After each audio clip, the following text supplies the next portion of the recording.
Welcome back to Interview At, where we teach you how to use the Amazon leadership principles to land your dream job. It does not matter the role, it does not matter the company. If you use the principles I teach you here, I guarantee you, you will show up better in your job interviews. For those of you who are new here, my name is Brandon Watson, a former senior executive from Microsoft, Amazon, Oracle, startups that I funded, startups that I founded. I've had a pretty good career, and I use these videos as a way to give back and help people understand what it takes to reach the upper echelons, the upper levels of the top companies that they want to get to and land their dream job. This week, we're talking to a software development engineer who's looking for a management role, not necessarily big tech, but definitely names you would have heard of. The leadership principle that we're focusing on is think big, and the question I asked had to do with how they get their vision bought into within a company. So with that, we'll jump right into it, and as these videos go, I will jump back in and give you commentary as to what I was thinking as the interviewer, what the candidate was saying, what they could have done better, red flags that they raised, that kind of thing. So here we go. When you, whether as an IC or in any lead role that you've had, right? But it doesn't matter. But when you have a big idea, like, I've got this big idea, I want to go do this thing. I think this is important. Whatever. How do you drive adoption for it? For a vision, an idea, whatever it is. Just walk me through how you drive adoption for something that you think is important. Well, I think it comes back to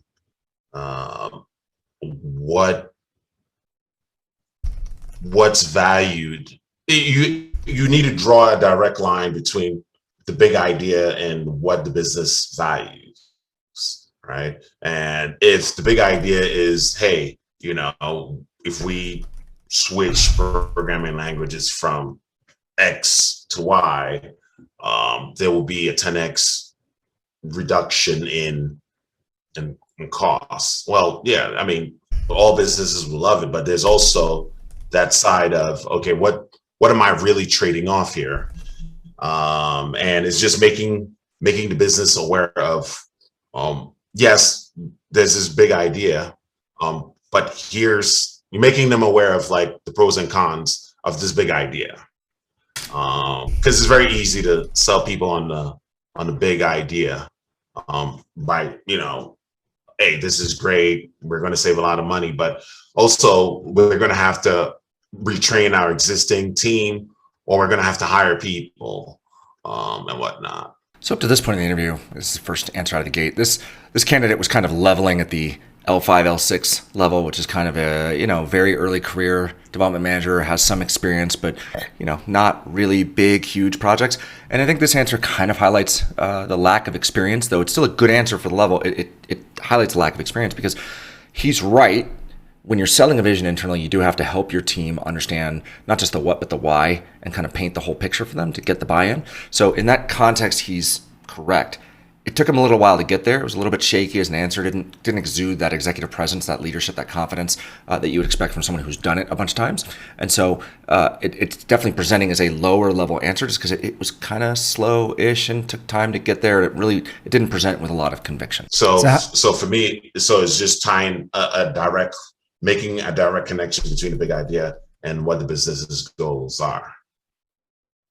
And so how do you know how well your idea is being adopted by other teams or partner teams that you need to work with? So one of the key things I talk about in these interviews is it's really important to frame up your answer in a way that matches the level of expectations of the role that you're trying to target. And in this specific question, what I'm really trying to get at is, okay, you're selling this internally, but do you really, as a leader, do you have the frameworks and the kind of mental models in place to recognize when you have buy-in versus when you don't? That's really a test of a next level and a more senior level thinker as to whether or not they appreciate and understand that and can progress their vision through their orgs in that way, or if they just kind of present it and they hope for the best. I know how well.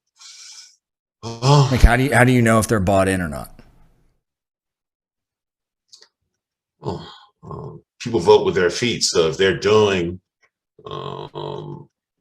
if they're executing on an idea, I guess I'll be aware of it, but they might be trying and might be getting pushed back. So it's just, I guess, just trying to think here, how well are they adopting the idea?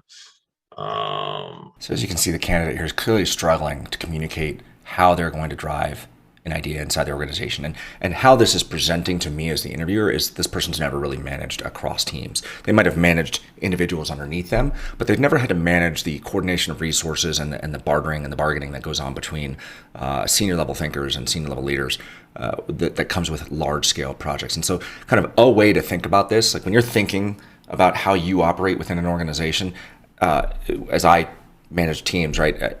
You'll hear L5, L6, L7. These are kind of common terms used within the tech industry. But generally, look, there's the I have to tell you what to do and how to do it. That maps to an L5. And we're just going to progress.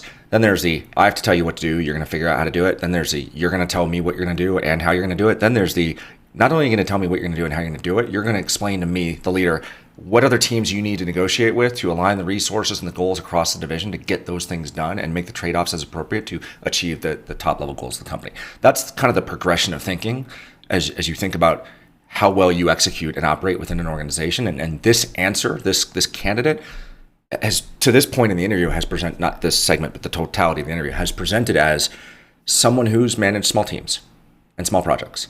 But he's clearly struggling with the how do you get the buy-in across an organization? How do you push that vision versus being told what to do, and then he's just going to push it out versus he has big ideas and he's going to go get those things done. I mean, outside of like me just seeing whether they're doing it or not, I guess talking to the teams that would find value in executing on, find value in the idea itself, and seeing, I guess reaching out to them and seeing what's going on. I mean, that would be the, I don't know, man. I feel like, I don't think it's a tricky question, but like, I almost feel like there's something I'm missing in my thinking with regards to this. Okay, well then let me try a different angle at it. How would you stay on top of the details? Right? Like if you're working with a partner team and you're reliant on them, right, to kind of implement this something as part of your big idea, your vision, right? How do you stay on top of the details of what they're doing to remain assured that it aligns with what you're trying to do? Details. I mean, if we have like group communication, if we had Slack, I would include them in it and/or just reach out to folks on email periodically, and if need be, make phone calls to them to see how I can help drive adoption for the idea. If I need to go over with donuts, I have no problem doing that, and I have done that. So, and I guess. We're just going to stop there because it doesn't get a whole lot better. This interview does a few things. One, it very clearly shines a light on the difference between being a development manager that manages 2 or 3 people and you're relatively junior in an organization, and a more senior level manager outside of senior level manager inside of an organization. Because when you are managing resources, across teams where you have multiple products, or even where you're negotiating with other managers to figure out what needs to be done, you just present very differently in terms of how you get people to buy into your vision, the what and the why, but also in tracking progress against that vision. And in this specific case, candidate just didn't quite get there in terms of how they were pushing their vision, right? Your answer can't be Slack channel and donuts. It just can't, right? There was no real discussion of the metrics that were used to kind of keep everyone on track. There was no discussion of collaboration meetings or checkpoint meetings where you walk through your red light, green light, yellow light status to make sure you understand where you are as a team, where your other kind of dependent teams are, and how you're impacting one another. None of that came through. And so that's, when people ask like, what's a good answer versus a bad answer, that's one, it's level dependent, right? So in this case, I think the candidate actually did fine, but it was a very junior level development manager versus a more senior person would have had a very different lens on how they talked about getting buy-in and working with other stakeholders to make sure it all aligned with, top-down goals that they might have had from senior leadership teams, and then being very clear about the what and the why with their team, and then ultimately presenting to them a set of goals that they use to push the priorities forward. The priorities then are then driven by the principles of the team. Like the principles are, hey, these are the clear decision-making framework factors that we use. Like these are the inviolable truths. This is how we make decisions. No matter who's in the room, this will govern what we work on and how. And then the priorities are, okay, let's stack rank the things that we're going to do, so that if we have a conflict of things that need to get done, we can just look at our priorities and say, okay, well, that's more important than that, so we're going to do that. So with all that said, the feedback that I would have read in the room for this candidate for Think Big is as follows. The answer block was the best up to the point in the interview, in that the candidate was able to articulate and map the needs of vision to the needs of the company or customer. So that's fine. The setup was good. What was not sufficient was the lack of a repeatable process or set of managerial framework for how the candidate would stay on top of the progress of related items. This is critical in orgs where work stretches across divisions or teams.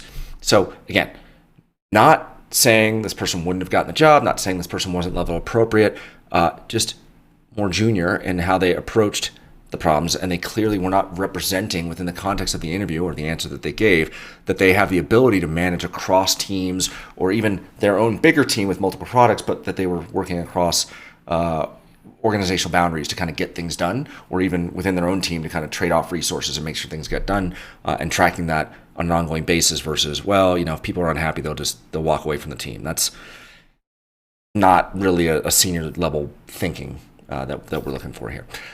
So that's it for this week. Hopefully you learned something. If you didn't, go ahead and leave a comment below. Let me know, hey, this was what I thought about this, or maybe you can cover this topic, or maybe if there's other leadership principles you would like to see covered, let me know, and I'll be sure to respond in the comments, but also create that content for you.